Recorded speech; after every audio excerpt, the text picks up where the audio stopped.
या ध्यान का मतलब है किसी दूसरे का अपने को छोड़ के किसी का ध्यान देना, किसी दूसरे की याद करना। संसार में ध्यान करना सीखो, किसी की याद करना, किसी को अपने दिल में बसाना, किसी को लक्ष्य देना, किसी के ऊपर लक्ष्य देना, उसको ध्यान कहते हैं। पर ध्यान ये शब्द नहीं है। ध्यान का मतलब है निर्विषय हो जाना। ध्यानम निर्विषयम मनः, क्योंकि ये ध्यान लौकिक ध्यान जो है पंचभौतिक है, पंच विषयात्मक है। किसी के शब्द का ध्यान हुआ कि उसने मेरे से ऐसा कह दिया था, उसने ऐसा कहा, या किसी के रूप का ध्यान करेंगे तो बहुत सुंदर था, बहुत काला कलूटा था, बहुत भद्दा था। किसी रूप का ध्यान करेंगे, किसी शब्दों का ध्यान करेंगे, वो उसने मेरे से ऐसा कह दिया, उसने मेरे को गालियां दे दी। किसी के स्पर्श का ध्यान करेंगे, उसका स्पर्श बहुत सुंदर था। किसी के रूप का ध्यान करेंगे, किसी रस का ध्यान करेंगे, गुलाब जामुन में बहुत बढ़िया रस, वो चीज बहुत स्वादिष्ट थी।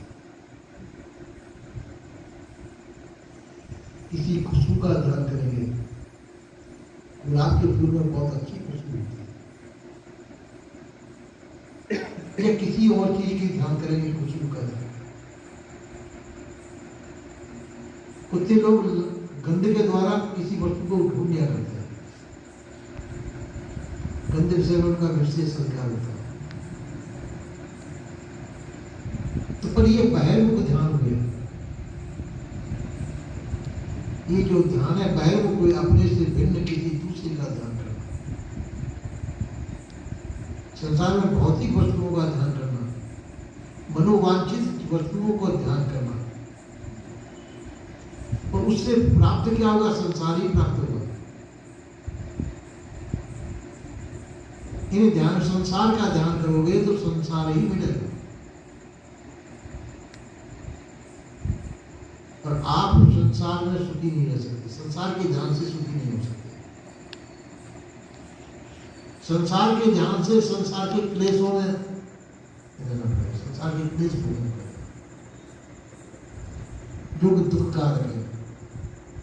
और आप जो है ध्यान करना चाहते हैं सुखी होने के लिए, कोई परमात्मा का ध्यान करना चाहता है तो परमात्मा मुझे सुखी करे। भजन का मतलब ये लोग तो किसी का ध्यान करना, परमात्मा का ध्यान करना,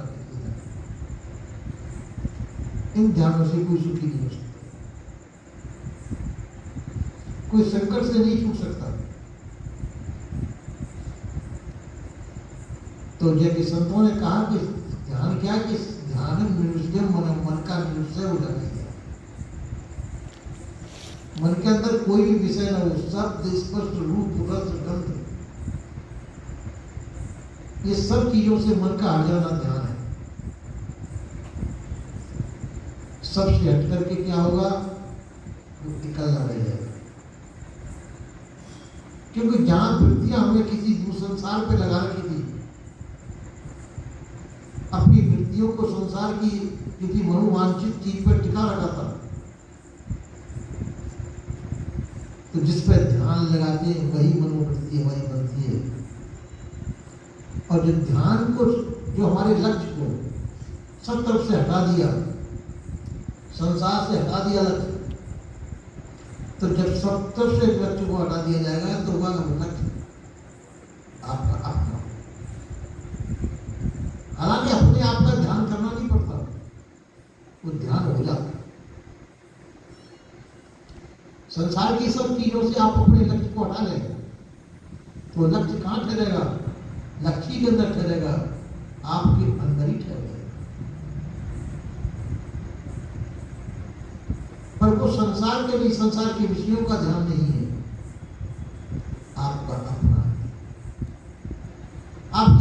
के भटके लटके नहीं, आप अटक भटक लटक से बच गए, आप स्वतंत्र और स्वाधीन हो गए। जिस ध्यान के द्वारा आप स्वतंत्र और स्वाधीन हो जाए, वह ध्यान ही आपका लक्ष्य। आप सबसे बच जाए। कोई ध्यान करता है, स्त्री का ध्यान करता है, कोई पुत्र का ध्यान करता है, कोई पैसे का ध्यान करता है। आप आंख बंद करके देखिए, आप अपने लक्ष्य को रोकना चाहें, आपको लक्ष्य रोकना बड़ा मुश्किल है। आप संसार से अपने चित्त को थोड़ी देर के लिए भी हटाने में बड़ा मुश्किल पड़ेगा। आंख बंद करके आप संसार ही धू धू धू धू करके आप करना पड़ेगा। संसार के ध्यान करेंगे, शब्द स्पर्श रूप रस गंध इनमें से ही ध्यान होगा। और वो पराधीन है, वो ये ध्यान आपको पराधीन बना देंगे, पराधीन बनाएंगे, परतंत्र बनाएंगे और बंधन में डालने वाले, आपको स्वतंत्र करने वाले नहीं है। और ध्यान वह है जो आपको स्वतंत्रता स्वाधीनता दिला दे। तो उसके लिए आपको संसार से हटना पड़ेगा। वह ध्यान कब होगा? जो आप वैराग्य होगा, त्याग वैराग्य बोध विचार ये आपके अंदर आएंगे, उस समय ये ध्यान हो पाएगा कि संसार से अपने चित्त को हटा दे। आपके चित्त के अंदर संसार न रह जाए, कोई भी न रहे। जब कोई भी नहीं रहेगा तो आप निकलने तो रह जाएंगे, अपने आप का भी नहीं रहे। जहां अपना आपका भी ध्यान होगा तो वहां दूसरा पैदा हो जाएगा। तो ध्यान किया नहीं जाता, ध्यान हो जाता है। और करने वाला ध्यान होता है, वह आपको बंधन देगा। और जो ध्यान सब जगह से वृत्तियों को हटा देंगे, वह ध्यान आपको बंधनों से रहित कर देगा। जो ध्यान आपको सभी प्रकार के बंधनों से छुड़ा दे, वही ध्यान पक्का है। और जो ध्यान आपको बंधनों में बांधता हो, वह ध्यान आपका अपना नहीं, वह ध्यान संसार का ध्यान है, जो आपको नाना प्रकार के संकटों में बांधता है, आपको अपने घर में नहीं रहने देता, आपको भटका देता है। संसार में हम भटकते रहते हैं। ईश्वर ब्रह्म परमात्मा का भी ध्यान करेंगे तो ईश्वर को बिल्कुल निराकार निर्देश अगम अगोचर माना है। कैसे ध्यान करेंगे? हाँ, याद करेंगे ऐसा परमात्मा है, पर वो परमात्मा से आपको लाभ, क्या वो परमात्मा मिल सकता है आपका? आपके लिए तो संसार का जो मिलेगा तो संसार भी नहीं मिलेगा। तो संसार से आपकी न जातीय एकता न स्वरूप की एकता, जिससे जातीय स्वरूप की एकता न हो, वो आपको मिल कैसे सकती है? संसार का आपका कोई तालमेल नहीं। आप संसार में ध्यान करते हैं तो संसार में भटक रहे हैं, संसार के बंधन में आप बंधे हुए हैं।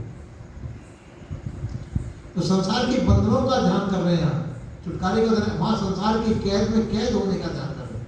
और संसार की कैद में सभी कैदी हैं,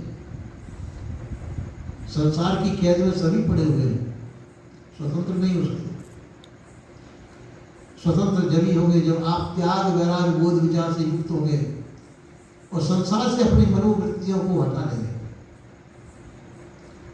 संसार से मनोवृत्तियों को हटाते ही आप संसार के बंधन से मुक्त हो जाएंगे। संसार के बंधन से मुक्त होना, संसार के बंधन से छूट जाना, वह ध्यान। उसी ध्यान के लिए महापुरुष कहते हैं, गुरुजन कहते हैं कि ध्यानम निर्विषयम मन है। ध्यान क्या है? कि मन का निर्विषय हो जाना। मन का निर्विषय हो जाना ही ध्यान है, और वही ध्यान आपको बंधनों से मुक्त कर सकता है। और संसार का ध्यान आपको संसार में बांध सकता है, मुक्त नहीं कर सकता। आप पुत्र का ध्यान करेंगे, स्त्री का ध्यान करेंगे, धन का ध्यान करेंगे, तो एक क्षण भी तो आप नहीं रुक सकते। संसार का ही ध्यान होगा, उसी में आपकी रुचि भी होगी। एक क्षण के लिए आप अपने मन को संसार से नहीं हटा पाते, मन को अमन नहीं कर पाते, संसार से हट नहीं पाते। और हम कहते हैं कि ध्यान करें, कहते हैं कि राजा अपने कोठरी में बैठ करके ध्यान करता था। तो एक साधु मिलने के लिए आया। साधु ने कहा, लोगों ने, संतरी ने रोका कि कहाँ जा रहे हो? कि राजा से मिलने के लिए। राजा साहब तो ध्यान में बैठे हुए, कि तुम्हारा राजा ध्यान में नहीं बैठा हुआ है, वो अब देश के हाट में घोड़े दिख रहा है। क्योंकि है क्या बकते हो? कहते हमारे राजा साहब ध्यान कर रहे हैं कि नहीं, अब देश में घोड़े दिख रहा है। तो एकदम राजा अपनी कोठी से निकल करके आके उस संत के चरणों में गिर गए। वास्तव में महाराज ने इस समय पर मन के द्वारा अरब देश के बाजार में घूम रहा था। घोड़ों की कमी है तो घोड़े देख रहा था, कैसे घोड़े लाने, अरबी घोड़े लाने हैं, ऐसे घोड़े लाने, इतने घोड़े लाने, यही में। तो साधु ने कहा, तो ध्यान का ढोंग क्यों कर रहा था? सीधा अरब देश चले जाता, घोड़े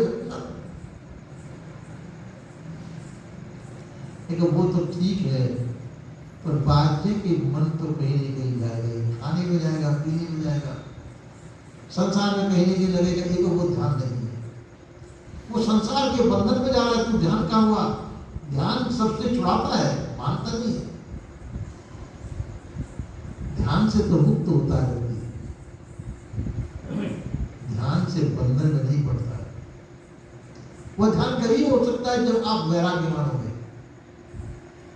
वैराग्यवान का राग से रहित, संसार के राग से रहित होंगे। संसार के राग से मुक्त होने पर ही वह ध्यान हो पाएगा।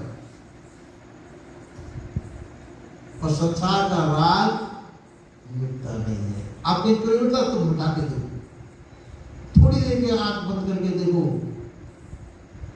किसी देर आप संसार से रोक सकते हैं अपने आप को। संसार की तरफ से ध्यान कितनी देर के लिए हटा पाएंगे?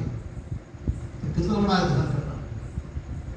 जबकि ध्यान करना सहज होना चाहिए, ध्यान सहज होना चाहिए, और संसार में ध्यान लगना ये असहज होना चाहिए कि संसार दूसरी वस्तु है, हमारे से भिन्न वस्तु है। हमारे लिए वह सरल है, संसार का ध्यान करना सरल पड़ता है, और संसार से ध्यान हटाना हमारे लिए बहुत मुश्किल पड़ता है। क्यों? अनादिकाल से हमको अभ्यास संसार का पड़ा हुआ है, बंधनों का ही ध्यान अभ्यास पड़ा हुआ है। बंधन हमको प्रिय, जो चीज प्रिय है उसका ध्यान होता है। क्योंकि ध्यान के साथ या तो किसी से राग होगा या द्वेष होगा, या तो किसी से राग होगा उसका ध्यान होगा, या किसी से द्वेष होगा उससे ध्यान होगा। किसी से लड़ाई झगड़ा हो जाए, किसी से कुछ कहना सुना है, उसका ध्यान करेगा एकांत में बैठ कर। ये कोई प्रिय व्यक्ति है, उस प्रिय व्यक्ति की याद करेगा तो बहुत अच्छा, बहुत सुंदर। इसी प्रकार से हमारा ध्यान जो है संसारात्मक ध्यान है, जो बंधन देने वाला है, आपको मुक्त नहीं कर सकता। मुक्त होना चाहते हैं तो ध्यान को निर्विषय कीजिए। शब्द, स्पर्श, रूप, रस, गंध, ये कोई भी चीज आपके ध्यान में नहीं होनी चाहिए। इन सबसे हटिए, इन सबसे हटने के ऊपर, हटने के बाद में ही आपका ध्यान हो सकता है, और उस स्थिति के ध्यान से आप मुक्त हो जाए, संसार से मुक्त हो जाए। पर वो ध्यान नहीं हो पाता। क्यों नहीं हो पाता? कि अनादिकाल से संसार हमारे अंदर बसा हुआ है। उस कचरे पट्टी को, संसार कचरा पट्टी है, इस कचरे पट्टी को अपने अंदर से निकाल दो, आप स्वतंत्र हो जाए। पर आप स्वतंत्र होना नहीं चाहते। हम संसार के बिना रहना ही नहीं चाहते। हमको संसार चाहिए, संसार के विषय चाहिए, संसार से रहित हम नहीं रखना। हमारे संसार के बिना मन लगेगा ही नहीं। आप कहते क्यों नहीं लगेगा? लगा के देखो, थोड़ी देर बैठ करके तो देखो, संसार से मन को हटा करके देखिए, इसके लिए तो वैराग्यमान साधन चाहिए। जो संसार से वैराग्य जिसने किया है, राग से रहित जिसका जीवन है, सभी प्रकार के राग बच्चों रहित है, सोची यति प्रपंच रत विगत विवेक वैराग तुझिता नहीं करे। वह साधु सोचनी है जो विगत विवेक वैराग, जो वैराग और विवेक से विरक्त है, संसार में लगा हुआ है, संसार में तो रक्त है, तो विवेक वैराग्य से युक्त नहीं है। तो जो कि संसार में रत है और संसार से विमुक्त नहीं होता, जो साधु सोचने के काबिल है कि वो संसार में लगा हुआ। साधु को चाहिए संसार से रहित होना, और हम संसार में पगे हुए हैं, संसार को ही सब कुछ मान बैठे हैं। तो साधु क्यों संसार में लगे हुए? साधु तो संसारी लोगों से बहुत ज्यादा बंधे हुए। साधु तो एकांत में बैठे के ये सोचे कि मेरा मठ ऐसा होना चाहिए, मेरा मंदिर ऐसा होना चाहिए, सोने चांदी से बर्तन, मेरे चेले बहुत आने चाहिए, संसार में मैं निकलूं तो मैं चारों हजूम लगना चाहिए, मेरी शोभा यात्रा निकलनी चाहिए। शोभा यात्रा गलत है क्या? इसलिए कि मेरा जो है जुलूस निकलना चाहिए, मेरा गुणगान लोग बात करने चाहिए, मेरा यशगान करना चाहिए, ये सोचता है। वो संसार से प्राप्त नहीं होना चाहता है। पर साधु उसे कहते हैं जो साधना संपन्न हो, साधना संपन्न हो, जिसने तन को साधा, मन को साधा, वचन को साधा, वो साधु। हम तन को नहीं साधना चाहते, मन को नहीं साधना चाहते, वचन को नहीं साधना चाहते। एक महात्मा थे कृष्णानंद नाम के, अब जाकर के वो उन्होंने कहा, रिक्शे वाले ने बुलाया कि भाई चल मेरे को परान लेकर चलना है, मेरे को ले चल। वो रिक्शे में बैठा ला कृष्णानंद जी। अब वो चलते में रिक्शे वाला कहता है, गाना गाता है, मेरा मन डोले, मेरा तन डोले। तो उसने कहा, अरे वो भैया क्या बात है बाबा कि मेरे को डर, क्यों तुम तो वहां चल रहे थे कि तेरा मन डोल रहा है, तेरे को तन डोल रहा है, तेरा रिक्शा कहाँ टूट जाएगा, तो मेरे को कहा भाड़ में चूल्हे में पटेगा तू? जब तेरा तन मन बस में नहीं है तो तू रिक्शा क्या चलाएगा, मेरे को क्या काम हो जाएगा तू? पहले तन मन को बस में कर अपने को। एक अरे बाबा कोई बात नहीं, तो अब नहीं गाऊंगा, आप बैठिए। तो तेरा मन तो गाएगा, मन तो भटकना है, तो ऊपर से नहीं गाएगा, पर अंदर तो भटकन है तेरे, अंदर की भटकन करो। उसमें वो रिक्शा वाला महात्मा जी का चेला बन गया कि मैं अंदर की भटकन से कैसे बचूं।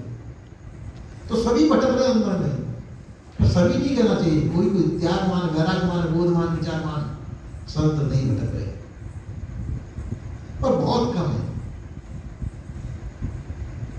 एक दफा कृष्ण से पूछा तो कि भाई साधु कहाँ है?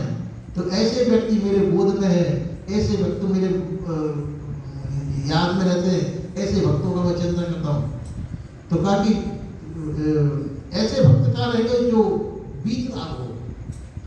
तो वीतराग भक्त के दर्शन तो मिले, सो साधु ममो दुर्लभ। ऐसे साधु मेरे लिए भी दुर्लभ है। तो महाराज वो रहते कहाँ है? कि मेरे सिर पे रहते हैं। और साधु तो सब सामने तो दिखाई देते हैं, और सबके जो सिर पे रहते, सर के बाल छोटे छोटे हो तो क्या दिखाई देंगे? तो ऐसे संत जो वीतराग है, उनका भजन मैं करता हूं। और साधु तो मेरा भजन करते हैं, मेरा चिंतन करते हैं, मेरा भजन करेंगे, और ऐसे वीतराग संतों का भजन मैं करता हूं। पर वो मेरे को भी दर्शन नहीं होते, मेरे लिए भी दर्शन मुझे दुर्लभ है, ऐसे वीतराग हो गए। भगवान कहता है इस बात को। तो इसी प्रकार से वीतराग होना बड़ा मुश्किल होता है। संसार का चिंतन कोई भी कर लेगा। आप ऐसा न सोचे कि कोई साधु बड़ा ऊंचा है, बड़े ऊंचे मठ हैं जिसके तो संसार का गुलाम नहीं हुआ। जिसका मन संसार में भटका हुआ है, चाहे वो साधु हो जाए चाहे वो महासाधु हो जाए, संसार में भटका हुआ है, वो संसार के चिंतन जिसके अंदर हो रहा है, तो साधु होने न होने से कोई फर्क नहीं पड़ता है। पक्का साधु हुआ है जिसका तन सदा हुआ हो, मन सदा हुआ हो, वचन सदा हुआ हो। तन सदा हुआ हो, ब्रह्मचर्य का पालन हो, इंद्रिय संयम में हो, तन सदा हुआ। मन सदा हुआ का मतलब है व्यर्थ चिंतन से रहित हो, सार्थक चिंतन करता हो। सार्थक चिंतन उसे कहते हैं कि जिन चिंतनों को पूर्ति करने की सामर्थ्य हमारे अंदर हो, वह चिंतन। जिस चिंतनों से वर्तमान का संबंध हो, वह चिंतन सार्थक चिंतन। जिस चिंतन से हमारा हित होता हो, वैसे चिंतन। संसार के चिंतन से आपका हित नहीं होगा। तो सार्थक चिंतन, निरर्थक चिंतनों का त्याग करके सार्थक चिंतन करता हो,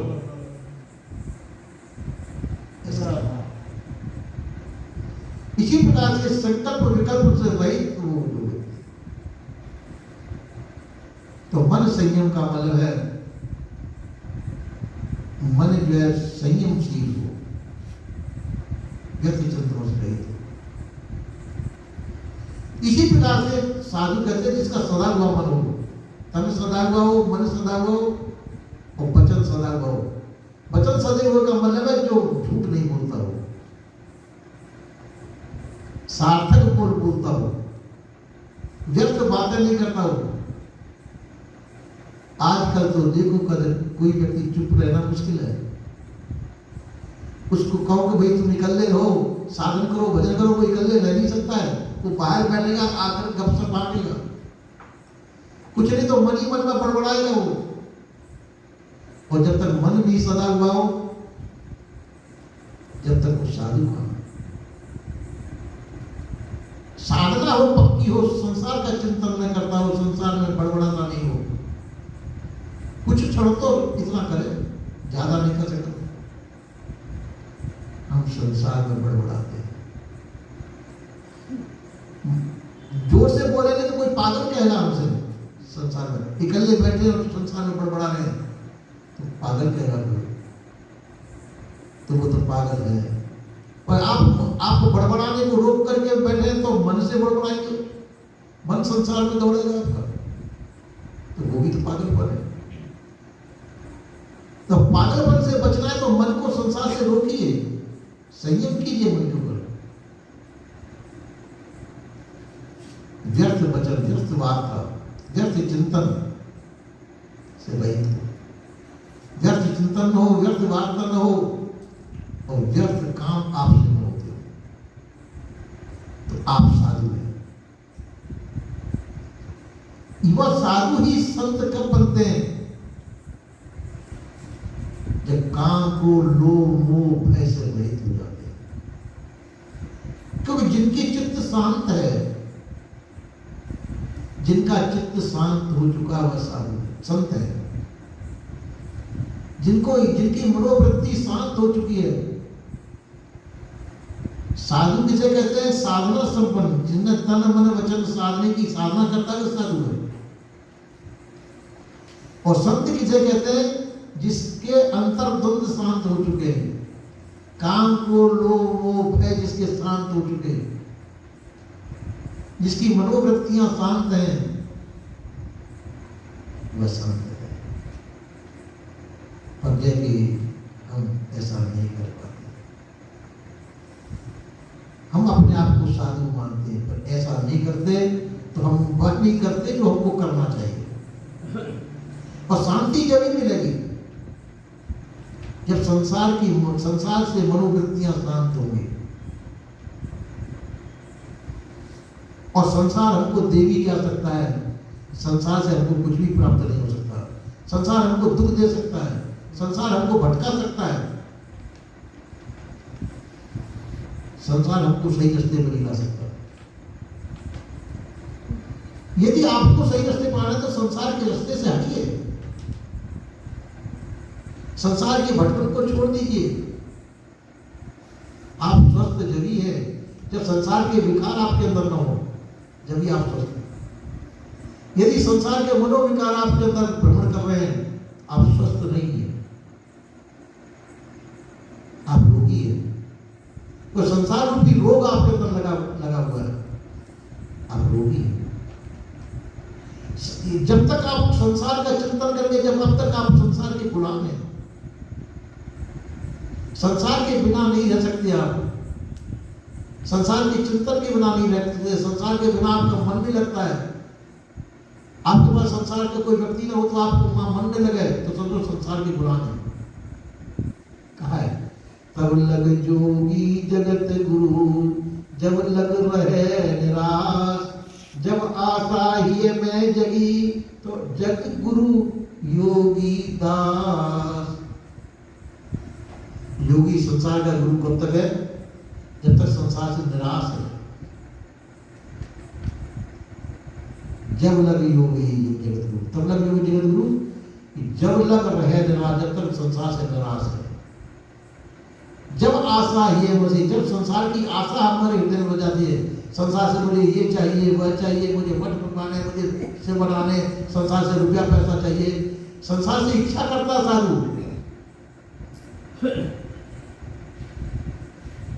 तब लग योगी जगत गुरु जब लग रहे निराश। जब आशा ही में वसी, जब संसार से आशा हमारे अंदर होती है, संसार से ही मिलना चाहिए, तो जग गुरु योगी दार। तो संसार गुरु है और योगी संसार का गुलाम हो जाता है। इसलिए हमको जो है यदि वास्तव में साधु बनना है तो संसार का चिंतन छोड़ें, संसार की गुलामी को छोड़ें, और संसार की गुलामी को छोड़ करके आप स्वतंत्र स्वाधीन बने। आपकी सभी मनोवृत्तियां सदी हो, आप संसार की गुलामी से रहित हो, तो अपने आप में स्वतंत्र